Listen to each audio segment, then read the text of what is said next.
Heute bei den Lately News wurde ein Mann in Neapel festgenommen, weil er sich nachts in den Kofferraum eines parkenden Autos gelegt hatte. Der Mann erklärte dies damit, dass er zum einen sehr hohe Wettschulden bei der Mafia hatte und er zum anderen nun einmal ein sehr höflicher Mensch sei, und so wollte es er nur der Mafia einfacher machen, indem er sich schon einmal in den Kofferraum legte. Vorbildlich, aber jetzt tot. Noch mehr gleich bei den News.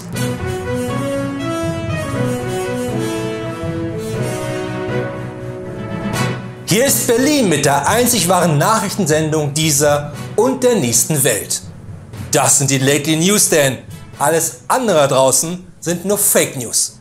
Natürlich auch heute Abend wieder einmal mit mir, Florian Streletz, bekannt aus unzähligen Do-it-yourself-Videos auf Pornhub. Außerdem, falls du glaubst, genauso cool zu sein wie ich, dann hau mit der Faust auf den Abo-Button und die Glocke, denn nur so haben wir die Chance, die RTL 2 Nachrichten auch quotentechnisch weiter abzuhängen. Deshalb fangen wir an mit den Nachrichten aus Berlin. In Amerika ist der Columbus Day auch ein Tag, wo es die besten Matratzendeals gibt.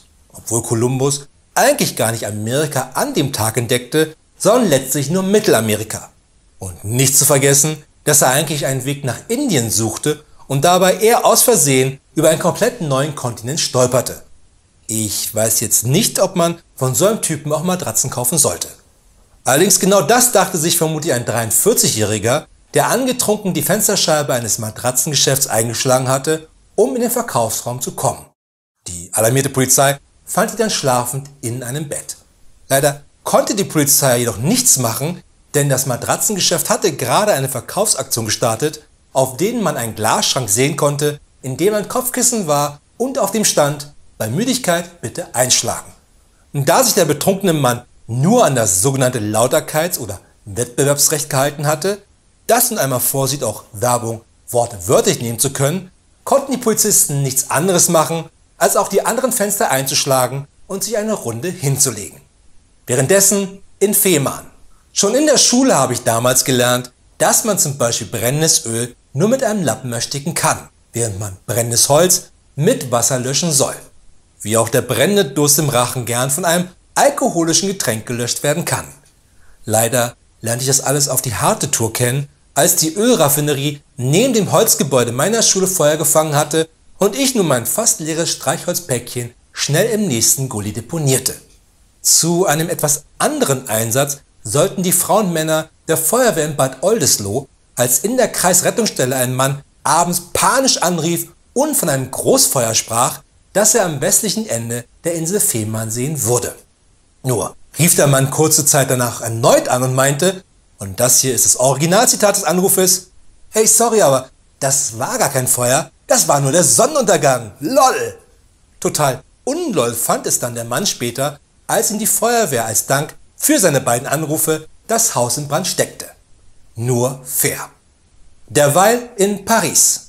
In Amerika ist es von der Polizei sehr beliebt, teure Luxusautos mit steckendem Schlüssel in eine Straße zu stellen, um damit Autodiebe anzulocken. Denn wenn diese einsteigen und losfahren wollen, wird das Auto automatisch verriegelt und die Polizei kann den Autodieb festnehmen. Allerdings funktioniert dieser Trick nicht in Gegenden, wo sehr viele reiche Menschen leben, denn diese verwechseln auch gerne mal ein präpariertes Luxusauto mit ihrem eigenen Luxusauto. Keiner will noch einmal das Gekalb von Jeff Bezos erleben müssen. Mann, was für eine Heulsuse. Zu einem noch einfacheren Mittel griff die Pariser Polizei im Hauptbahnhof zurück, nachdem dort ein Mann den Koffer einer älteren Frau aus der Hand gerissen hatte und damit weggerannt war. Denn die Pariser Polizei ließ nun den Mann über die Lautsprecher des Bahnhofs ausrufen und meinten dabei, dass es der falsche Koffer war, den er geklaut hatte, und die Dame diesen nun gegen ihren Geldkoffer eintauschen würde. Und ja, der Mann fiel darauf rein. Allerdings kamen auch 20 andere Personen mit einem Koffer und wollten den auch eintauschen. Und noch zum Abschluss: das Fake News Medium der Woche ist dieses Mal eindeutig das Umbauen plus Modernisieren Magazin.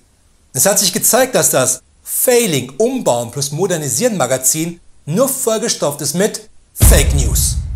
Ich kaufe mir ja immer heruntergekommene Ruinen, um diese dann mit billigen Arbeitskräften aus dem Wedding nach dem Umbau plus Modernisieren gewinnbringend zu verkaufen. Das habe ich bereits mit dem Louvre, der Golden Gate Bridge und der Berliner Museumsinsel so gemacht. Nicht umsonst war ich damals Klassenbester bei Umbauen plus Modernisieren an der Trump University.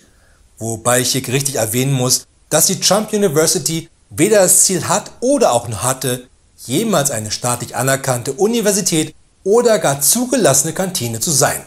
Echt ätzend, das immer wieder auf meine Tanium-Visitenkarten schreiben zu müssen, aber wenn ich das nicht mache, würde ich wieder zurück in den geschlossenen Vollzug gehen, ins Sat.1 Promi Big Brother Haus. Etwas, das leider das Umbauen plus Modernisieren Magazin komplett außen vor gelassen hat. Wie auch, dass man die Grundsteuer immer mit der Anzahl der Kakerlaken in der Küche multiplizieren muss.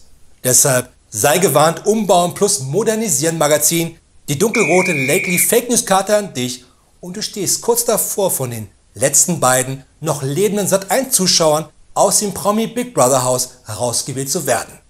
Das waren die Lately News. Wir sehen uns wieder am Montag. Und nicht vergessen, alles andere da draußen sind nur Fake News.